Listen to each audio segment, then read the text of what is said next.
Buenas noches, bienvenidos a Ahí se nos vino la noche. Permítame una introducción antes de pasar a los temas sobre los cuales quiero hablar hoy. Ustedes conocen mi nombre. Soy Ariel Magirena. Soy Ariel Magirena en todas las redes virtuales. Magirena con una sola G. Generalmente así, @Ariel Magirena todo junto o en el Facebook Ariel Magirena. Es fácil encontrarme.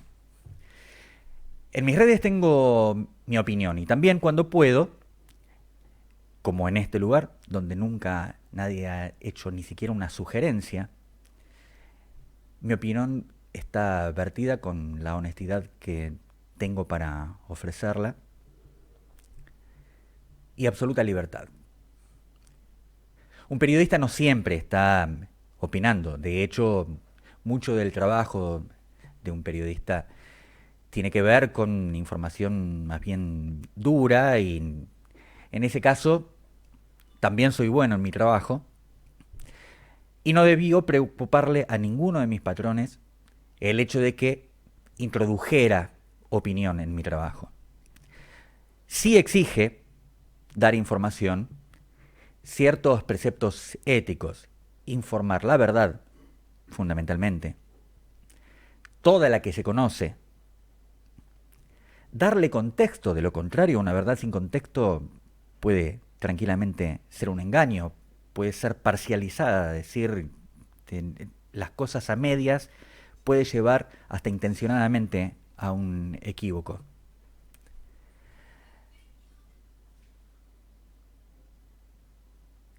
En redes sociales uno puede, desde su propia identidad, vertir comentarios sobre cualquier cosa que le haya llamado la atención. Mis redes virtuales son tomadas por mí, ya que soy periodista, como vehículos de comunicación. Uno puede encontrar en mi Instagram fundamentalmente fotos sacadas por mí, algún pensamiento, alguna información. Del mismo modo, en mi Facebook y en la aplicación X, antes llamada Twitter, ahí probablemente la picantee un poquito como para generar cierta polémica y me refiero a temas de actualidad, muchas veces políticos.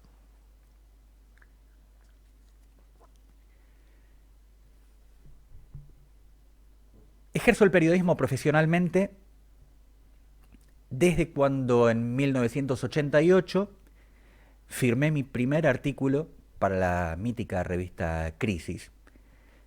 La vida quiso que pudiera participar de la segunda época de esa revista de cultura y compartiera firma con los periodistas y escritores que admiraba entonces y muchos de los que todavía sigo admirando. A partir de ahí, siempre he vivido el periodismo. Puede decirse que he hecho una carrera profesional de la cual me siento orgulloso. Me tomo muy en serio lo que tiene que ver con la comunicación, con la información y con la opinión. Y sobre todo con el análisis. A veces el análisis no tiene solamente que ver con la realidad. A veces me ha tocado comentar películas o leer libros, hacer reseñas y sobre todo lo que a mí más me gusta, que es la entrevista, tratar de indagar más allá de lo que el entrevistado está contando o está preparado para decirlo, tratar de comprometerlo también personalmente porque todos somos personas, no es solamente un ingeniero, un autor, un profesional, un periodista, hay una persona ahí. Hoy el periodismo está virtualmente en crisis. El ejercicio del periodismo, fundamentalmente. Lleva varios años bastardeándose.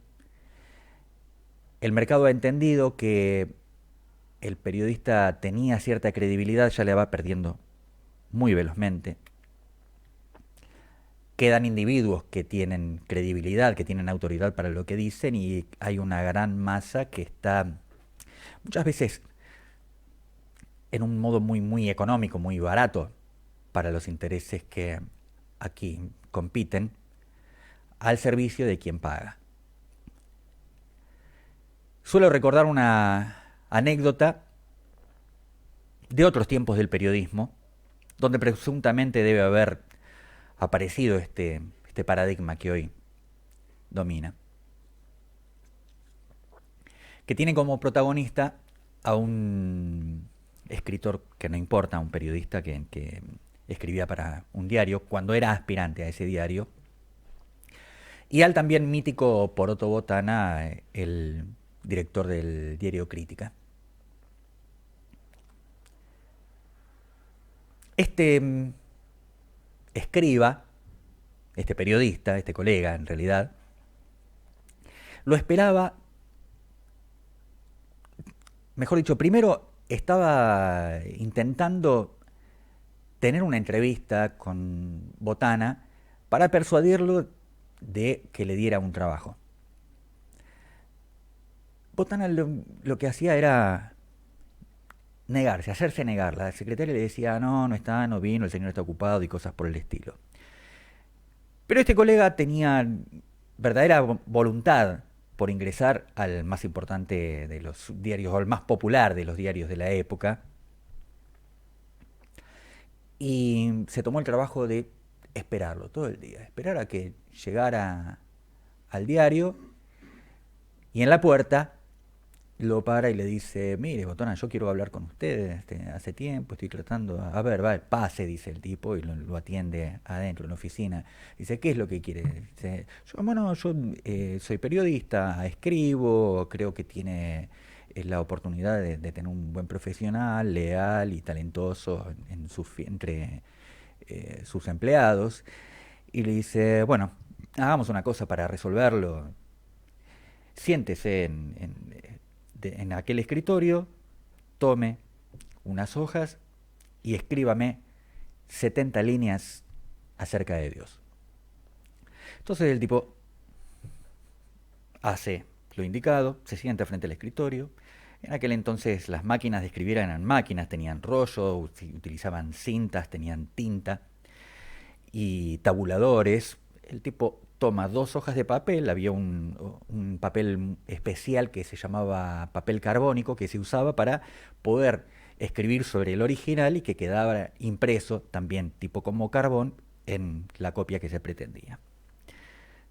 Tabula, enrosca, lo mira a Botana y le dice, muy bien, 70 líneas sobre Dios, ¿a favor o en contra? Botana lo miró a los ojos y le dijo, no hace falta que escriba nada, usted ya es redactor de mi diario. Cuando yo entre mis alumnos o incluso en charlas sobre comunicación contaba esta anécdota, me sorprendía risas de aprobación. Hoy ha imperado ese tipo de práctica, eso de decir, mira qué vivo este tipo que no le importaba si tenía que escribir de una manera o en contra, a favor o en contra, mientras la línea editorial se lo pidiera.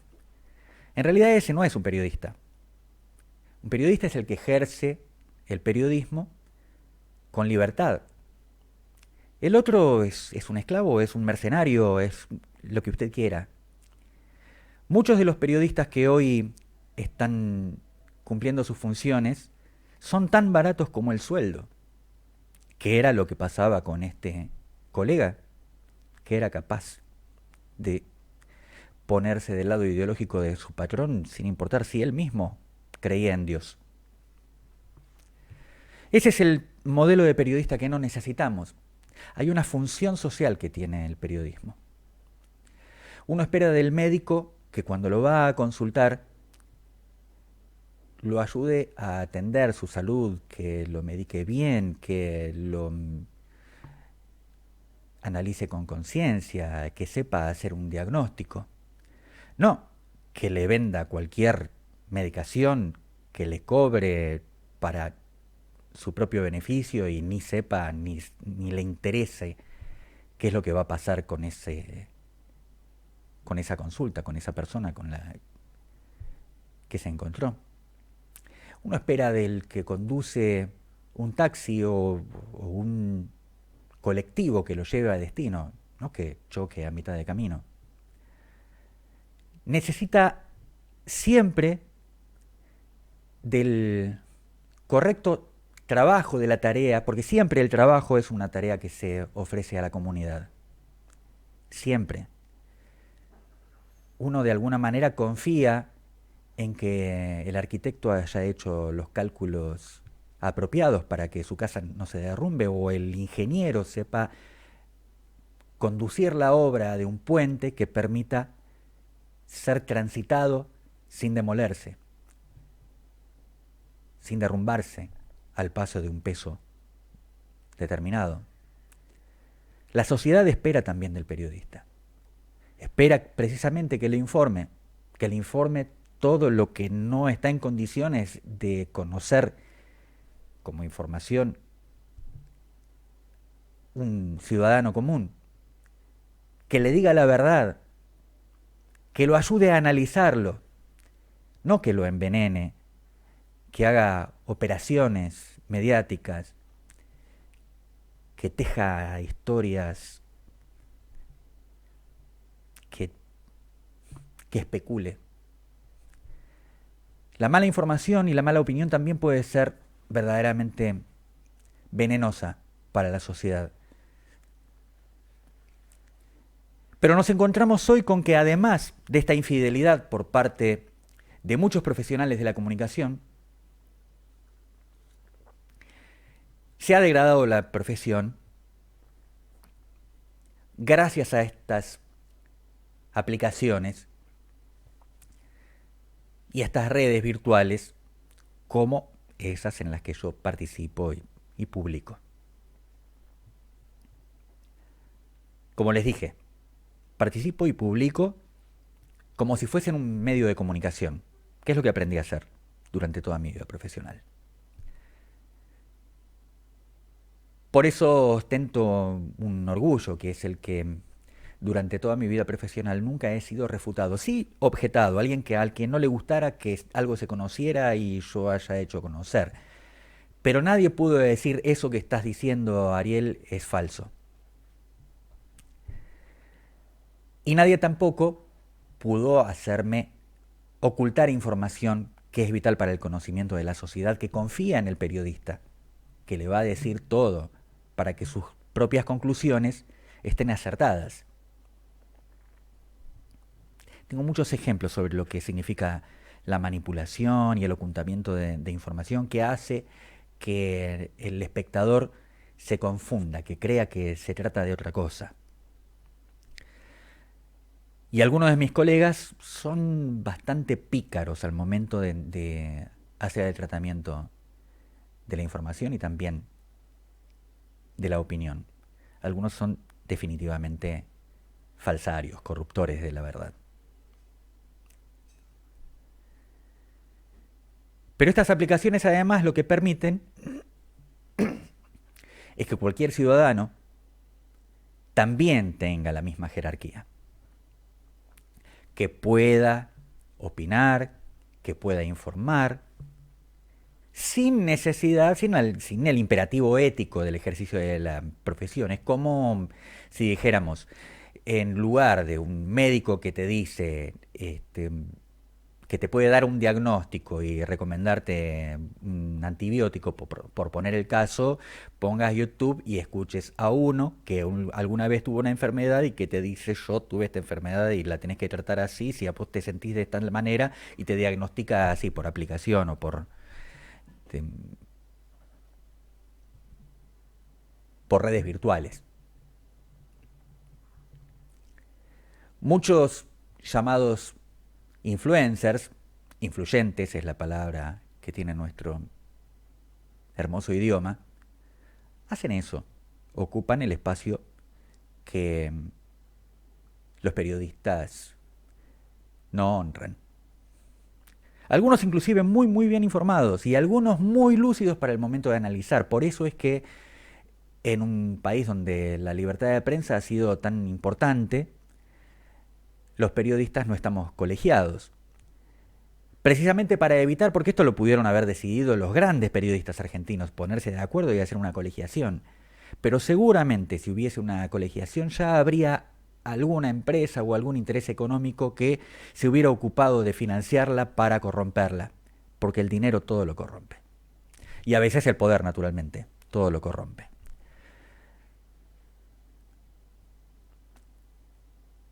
Esta discusión pública a través de las redes parece ser la cúspide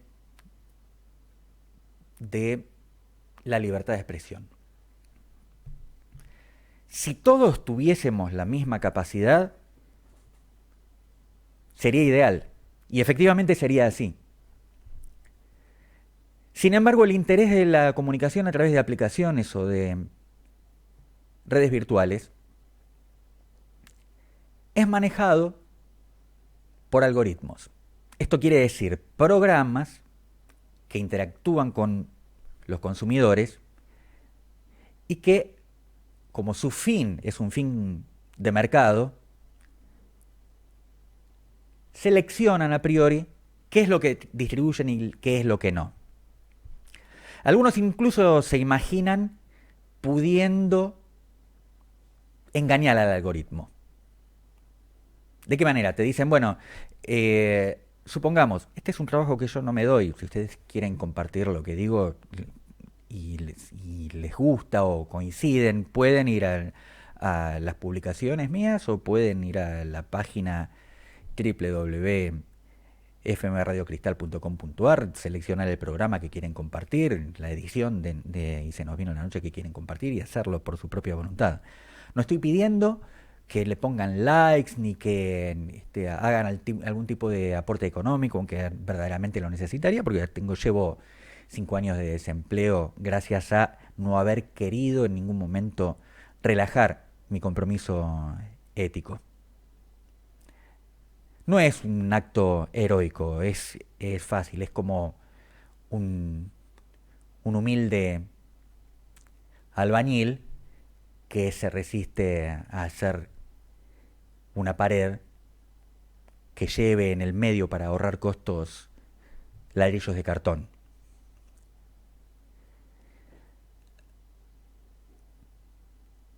No hay modo de engañar al algoritmo. Si este programa tuviese mucho éxito, por ejemplo, en YouTube, y a todo el mundo le pone likes y el algoritmo lo reproduce, en una de esas pronto se hace viral y uno pasa a tener 10.000 visitas, 100.000 visitas, 1 millón de visitas, 5 millones de visitas. Somos 47 millones en la Argentina, no es un éxito. Somos 7.500 millones de habitantes en el mundo, no es un éxito. Es un éxito lo que al mercado le importa. Lo único que hacemos, quienes opinamos libremente en medios y en aplicaciones y en redes virtuales, es cumplir con el ejercicio de la libertad de expresión y ver qué es lo que pasa con eso. ¿Será el ciudadano común el que se encargue de distribuirlo si le interesa o no? ¿O quedará ahí perdido como quien sale a la calle con un megáfono a decir una verdad y se vuelve a guardar? Esa es la clase de periodista que soy.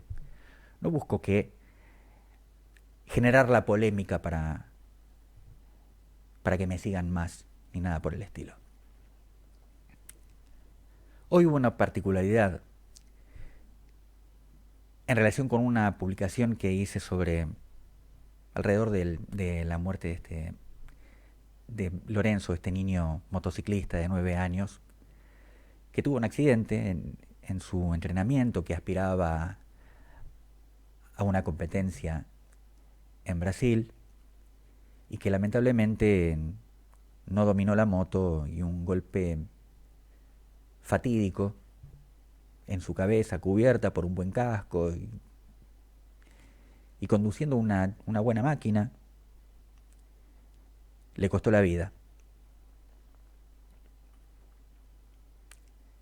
Se dio naturalmente una polémica que probablemente no venga al caso, si no fuera porque estábamos hablando de un niño. Y a veces cuando se generan las polémicas, uno descubre la verdadera características que han tomado las redes virtuales en nuestra sociedad. Primero, la libertad de que sin ningún tipo de autoridad cualquiera opine de cualquier cosa. Segundo, que vaya a opinar donde otro ha opinado, para atacarlo, para agredirlo, para insultarlo. Cada día nos advertimos con mayor claridad de que el diseño de las redes virtuales, mal llamadas redes sociales, porque son redes que están llamadas a la fragmentación, no al encuentro, alientan la violencia. Incluso por eso es que quienes administran esas redes tienen la discrecionalidad de sancionarte si tocas determinado tema y no coinciden con lo que ellos sí deciden que está bien y que está mal. Y a veces hasta programan sus algoritmos para que si aparece una palabra que los pueda contradecir, te cueste algún tipo de sanción o hasta la cancelación de tu cuenta. Siempre supimos que cuando alguien te regala algo, estoy hablando de alguien en el sentido del mercado, ¿no? Cuando una empresa te regala algo, es que busca algo. En este caso, mucho nos confundimos con las redes virtuales creyendo que son espacios propios. Alguien de vez en cuando lanza una campaña del tipo una declaración pública en un texto, en tu perfil que dice no autorizo a Facebook a que haga tal y cual cosa con la información mía, qué sé yo. Minga, cuando vos abriste la cuenta, en un parrafazo larguísimo te dice cuáles son las condiciones del contrato y es gratis solamente porque te quieren tener ahí adentro y poder venderte cosas. Porque es tu cuenta la que le están vendiendo a los anunciantes. A vos no te están abriendo la puerta a ningún mundo. De hecho, vos fijate que en todas las aplicaciones las cuentas pagas te permiten mayor acceso. Algunos se creen exitosos porque han cubierto una cuenta de Facebook que te da un máximo de 5.000 contactos.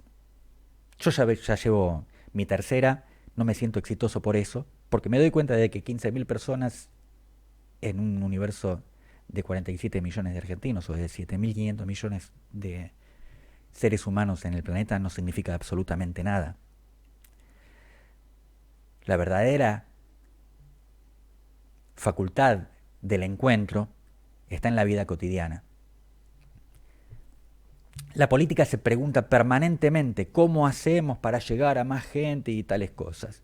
Y en realidad llega a gente virtual, porque la mayoría de nuestros conocidos virtuales son solamente virtuales. Y de esta mayoría, la mayoría incluso son cuentas falsas. Lo más sensato es pensar que esa mina tan linda que te está pidiendo amistad no lo hizo porque sos irresistible. Es probable que haya un tipo atrás, y ni siquiera lindo, que quiera venderte algo. En estos días ni siquiera sabés si en realidad es una persona. Fíjense cuántas cuentas de OnlyFans se han descubierto que en realidad son personajes virtuales generados por inteligencia artificial. Todos estos son mecanismos que se mienten sociales, se mienten de comunicación y son en realidad artilugios de marketing. Que además de ofuscarte, porque se generan discusiones absolutamente estériles, frustran, porque quien busca la trascendencia a través de las redes virtuales se enfrenta con el fracaso. Una particularidad de estas aplicaciones. Nos referimos a ellos, los influyentes, influencers, dicen. Fíjense que en su mayoría no son precisamente personas a las que pudiéramos admirar por su talento y su capacidad. Hay algunos muy exitosos que son pensadores fenomenales y que son buscados y que los buscadores además te ofrecen. Y hay una cantidad de mediocres que son los que tienen el, el éxito más fácil, más veloz y también más fugaz. ¿Qué será de la vida de aquella influencer que sabe lucir sus dotes físicas, la belleza que acaso la naturaleza le haya prodigado, o tal vez los filtros que hábilmente sabe utilizar cuando eso haya desaparecido? Incluso qué será de ella misma cuando otra tenga el mismo target. La gente que la seguía a ella descubre que esta otra tiene otra cosa para ofrecer.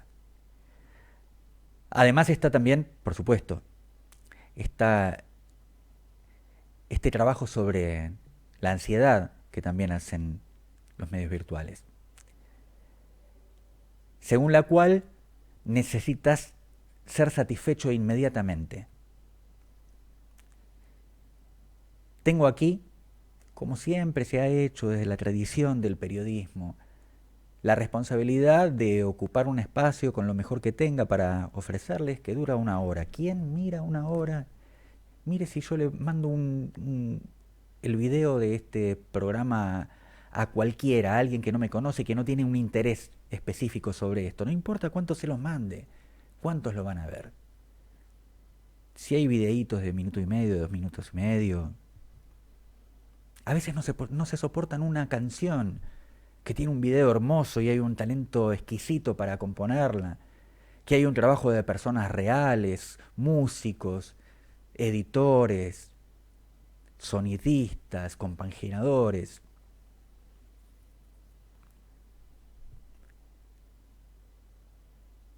Están creando un nuevo sujeto y lo están identificando particularmente para saber qué clase de consumidor es y darle eso que es susceptible de consumir. Mucho de ello absolutamente superfluo. Falopa, diríamos, como si se tratara mismo de droga. Consumir una cosa que sea fácil y que me haga sentir satisfecho inmediatamente y cambiar para otro modelo de consumo. Cambiar a otro videíto, cambiar a otra discusión, incluso hasta obsesionarte con una discusión en las redes virtuales. Hoy, en relación con la publicación que te comento, una discusión incluso pretendidamente moral en torno de la muerte de un niño. Particularmente, no me interesa convencer a nadie de esto. Me pareció que los padres tienen suficiente castigo con haber perdido a un hijo como para que aparezca un cualquiera y lo juzgue en las redes diciendo la culpa es de los padres no se merecerían, ahora que sufran, que padezcan y tales cosas. Y cuando aparecen argumentos que dicen, no, la verdad que un niño puede incluso morirse mientras duerme, que la injusticia está en el padecimiento de un niño, y si llega a la muerte peor. Llama la atención, especialmente en países como el nuestro, cuando el fenómeno de la pobreza es la infantilización de la pobreza. Cuando hoy en la Argentina 8 de cada 10 niños son pobres, que se discuta sobre la responsabilidad de los padres de haberle dado o haber incentivado en un deporte que probablemente amara. Algunos dicen, bueno, influido por su propia familia. ¿Quién sabe eso? La responsabilidad de la muerte de su hijo. No existe el modelo ni el modo correcto de amar. Algunos convierten a sus propios hijos en unos caprichosos, Algunos, bueno, la literatura, la fantasía tiene mucho de esto. Recordaba en uno de los comentarios también que Glass, el supervillano de la película de Shyamalan, tenía una condición ósea que llaman como de huesos de cristal, que hacía que su madre lo cuidara permanentemente. Entonces él no podía tener ningún tipo de accidente, ni caminar, no lo sacaba ni a pasear. Lo protegía por todos los medios. Y él leyendo cómics, historietas para nosotros, entendió que allí donde existía un superhéroe había una némesis, el supervillano. Del mismo modo que si había un supervillano existía su némesis, un superhéroe. Y de ahí surge la primera de la serie de películas de Shyamalan, que era El Protegido, ¿no?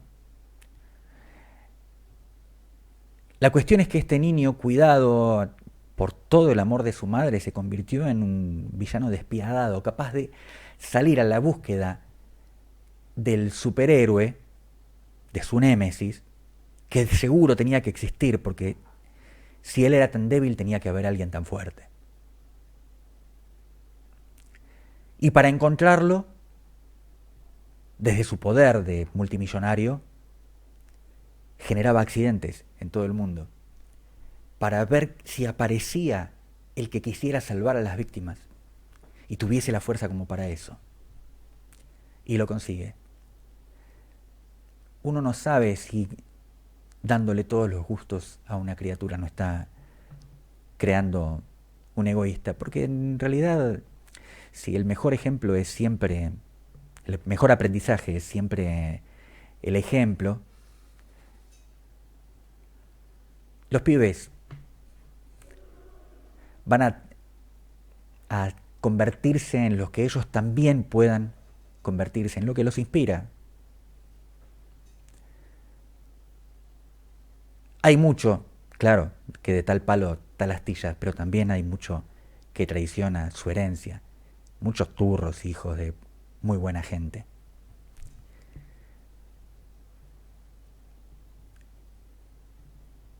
Me parece que el peor de los flagelos que puede sufrir un niño no está producido precisamente por sus padres, sino por un sistema que todos los días abusa de los niños. Digo con absoluta convicción que en la Argentina todos los días hay 8 millones de niños, perdón, 10 millones, hay 8 de cada 10 niños.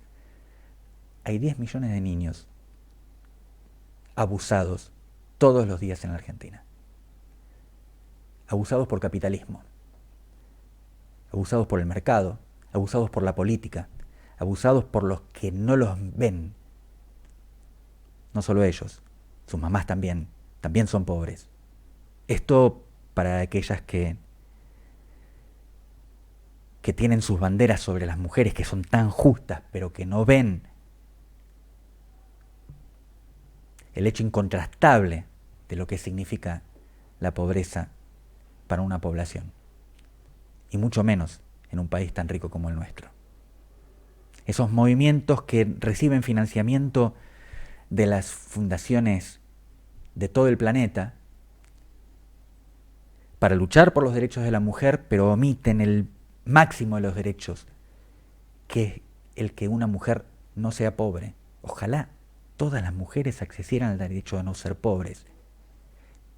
Una bandera como ni una mujer pobre en la Argentina podría salvar a estos 10 millones de niños pobres en la Argentina que están siendo abusados, aunque nadie se atreve a dar esa definición. Discúlpenme si les resulta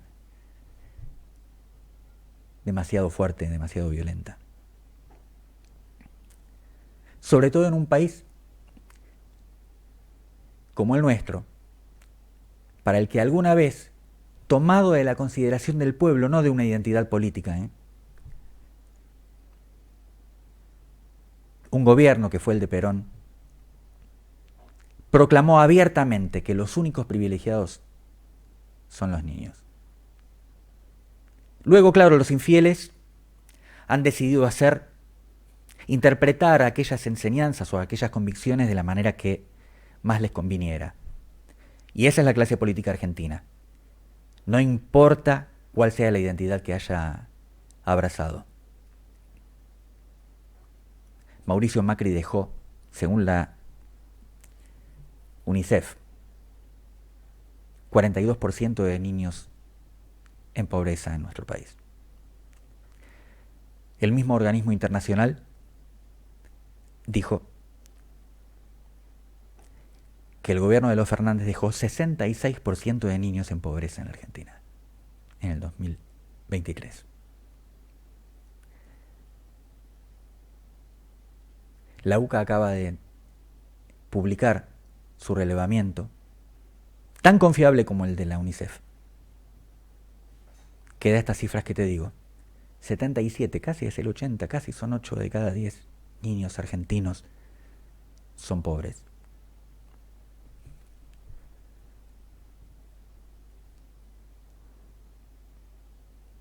Tan grave como estar buscando por estas horas a Loan es dejar perdidos en la pobreza a esta cantidad de pibes en la Argentina. Hoy, en esta fecha, 19 de junio,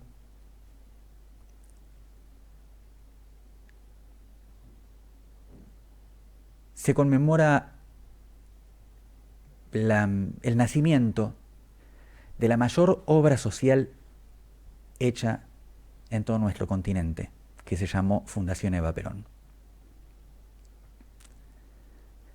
Para hacer realidad aquello de que los únicos privilegiados sean los niños, bajo la conducción directa e incansable de Eva Perón, la fundación se encargó de salir a encontrar a los pibes pobres para atenderlos en el abrigo, en el cobijo, para que no estuvieran viviendo en la calle, para que no sufrieran hambre. Y en la salud también. ¿Se acuerdan los campeonatos Evita? Se crearon los campeonatos Evita para hacer que los pibes tengan ganas de participar. Se crearon colonias de pibes por todo el país. La idea era encontrar a todos los pibes. Todos, no importa la condición social. Los pibes querían formar parte de aquello. Tenían posibilidad de esparcimiento, atención médica en aquellas colonias. Era detectar los problemas que pudieran tener. Los problemas de alimentación, los problemas de salud, los problemas que tuviera su familia, porque es bastante difícil que una familia que no sea pobre tenga un niño que sea pobre. Y ocuparse de eso. Detectarlos. Que los niños fueran visibles. Los niños. No las niñeces ni las infancias, los niños. No las ideas intelectuales e inacibles. La infancia es un periodo de la vida. Todos somos niños hasta que dejamos de serlos. Mientras transitamos la niñez o la infancia, somos niños, pero somos eso, personas.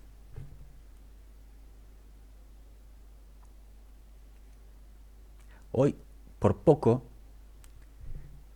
esta sociedad saturada de marketing niega a los niños. Hay una enorme campaña para que no haya el Día de los Niños, sino el de las niñeces, las infancias o como quieran llamarla. Todo te lo adjetivizan, todo pasa a ser un concepto intelectual. Recuerdo una polémica periodística alrededor del tema del patriarcado. Cuando un diario publica en una de esas semanas fatídicas que habían sido asesinadas 4 mujeres en esa semana, y se lo atribuyó al patriarcado. Al patriarcado, señores. Al patriarcado, alguien que no tiene identidad, que no tiene número de documentos, que no puede ser juzgado, que no va a la justicia, que no puede ser metido en cana. No a los asesinos, al patriarcado. La culpa no es de los asesinos, no es de los turros esos, no es de los criminales, de los perversos, de los abusadores de niños, es el patriarcado. Las personas son las que hacen este mundo difícil de vivir, pero sobre todo las personas insensibles que administran los resortes que podrían facilitarnos la vida. Los que toman medidas económicas que empobrecen a la población son los responsables. Y en eso vemos, y en los últimos días lo vemos con espantosa expresión, los negocios que tiene la política para seguir desentendiéndose de la realidad, que es la realidad cotidiana. La realidad de los que igual tienen que vivir todos los días, o creen que alguien ha sido facilitado en su vida por recibir algún tipo de subsidio, asistencia, que no resuelve la vida de nadie, que te ayuda, sí, claro, y que nadie que no sea un idiota va a rechazar, porque el sistema no te ofrece trabajo, así que si te ofrece guita, lo tomás. Hoy estamos en ese punto crítico de la sociedad argentina. En ese punto en el cual no hay voces autorizadas para objetar lo que estamos padeciendo. Donde además se repiten los recursos narrativos utilizados porque han sido diseñados por consultoras de comunicación y de publicidad. Se instalan los temas para que nos distraigamos o se instalan los temas para que discutamos. Mientras tanto, nadie se hace cargo. Y si alguien lo hiciera, no está autorizado a hacerse cargo. O por lo menos, no está autorizado a hacer una crítica real. Hoy todos hemos visto al desnudo a toda la clase política argentina. Los hemos visto. Los hemos visto de participar de esa farsa que el miércoles terminó además en represión para la aprobación en la Cámara Alta de una ley que seguimos pidiendo que no se haga, pero sabiendo que en realidad, si en los últimos años solamente hemos visto legislar penuria para los argentinos.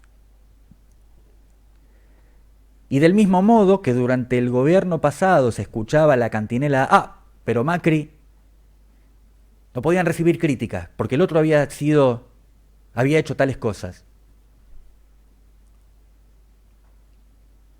Y ahora cada vez que uno objeta al gobierno, le dicen, no, pero mirá los cucas, son iguales.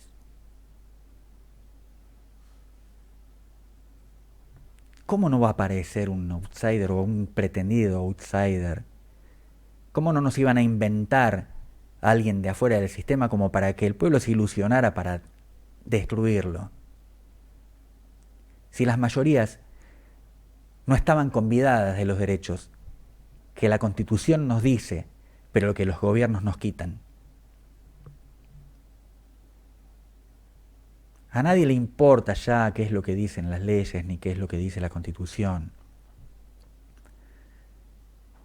Si los gobiernos deberían garantizar, porque está en la Constitución, la salud para todos, y sabemos cómo funciona la salud, y sabemos que el que más tiene, más puede.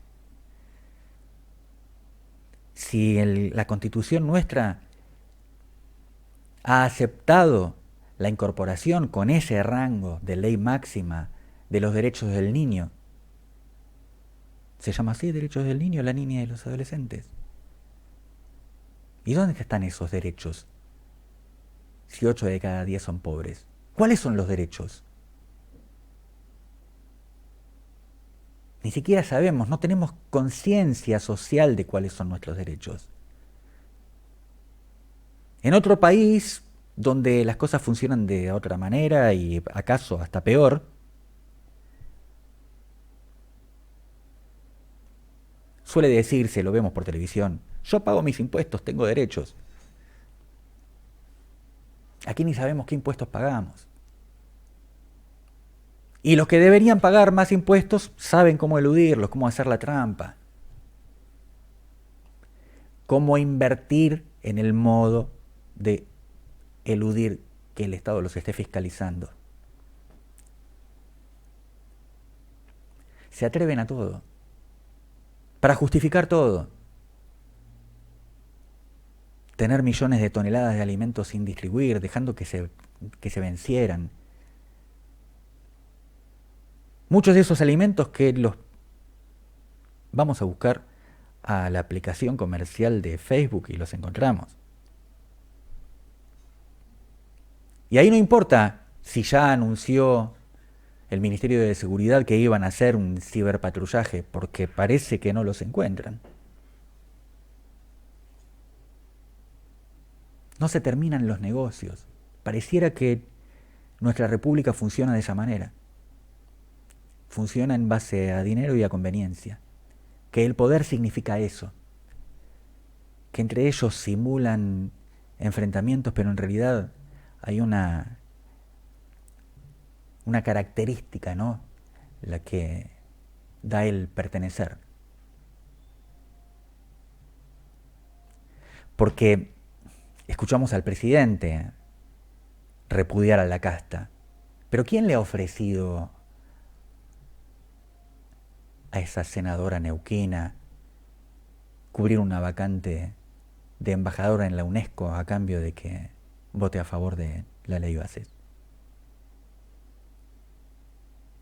Claro, aparecerá uno para decir, no, y el gobierno anterior, sí, y el anterior también, el anterior.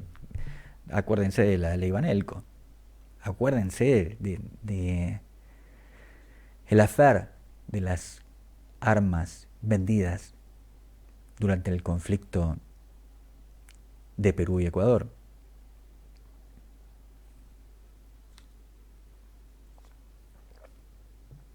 No hay una maldición sobre Argentina. La maldición es la falta de memoria. Y la derrota que significa estar sometidos al hastío. De decir, no confío en nadie.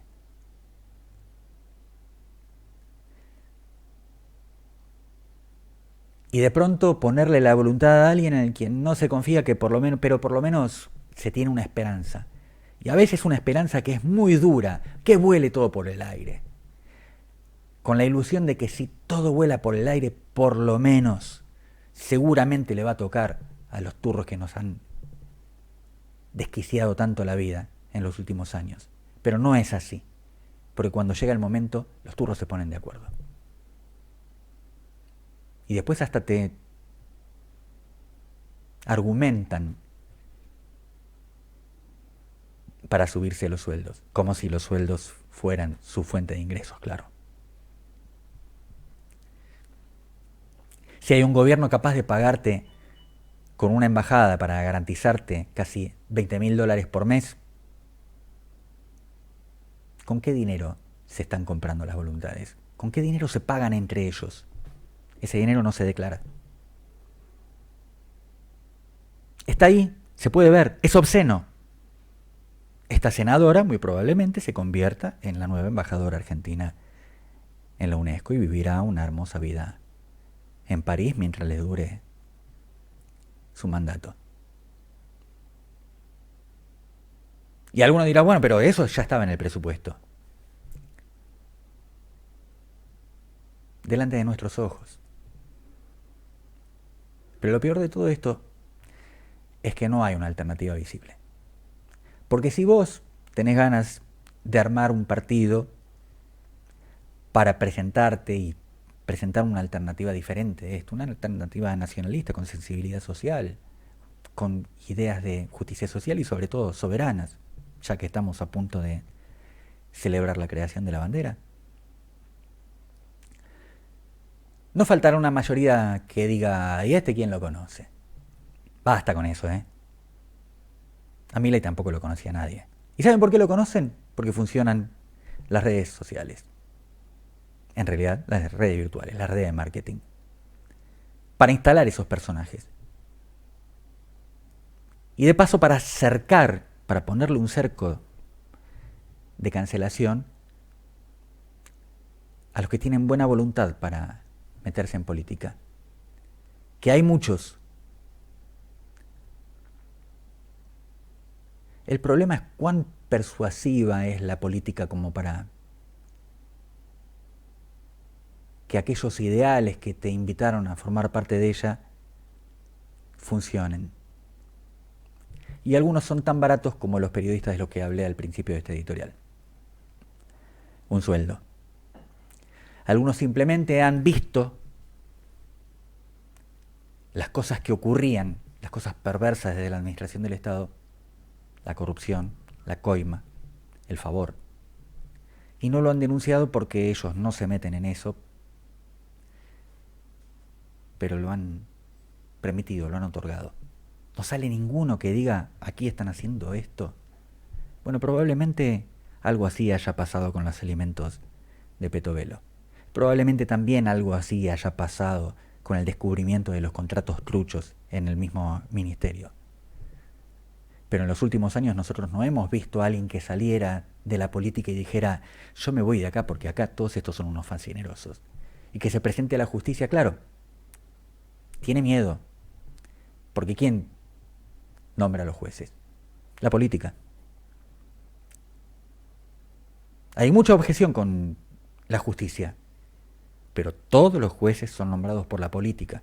Y así lo dice la Constitución. Los propone el Poder Ejecutivo y se aprueban en el Parlamento de acuerdo con los números que se tienen. Y para eso se arregla con los otros. El Ejecutivo dice a los radicales, votame este juez que yo te voto este otro, que yo te doy esta fiscalía en tal lugar. Lo mismo hasta con el partido más chiquitito. Transparencia. Eso necesitamos. Sería ideal que en algún momento los argentinos exijamos que todos los datos de la política estuviesen publicados. Todos por absoluto. Para saber que un legislador que gana 2 millones, 4 millones por mes, no sé lo que gana hoy un legislador, no puede tener una mansión de, bueno, lo que hemos visto por ejemplo con el exintendente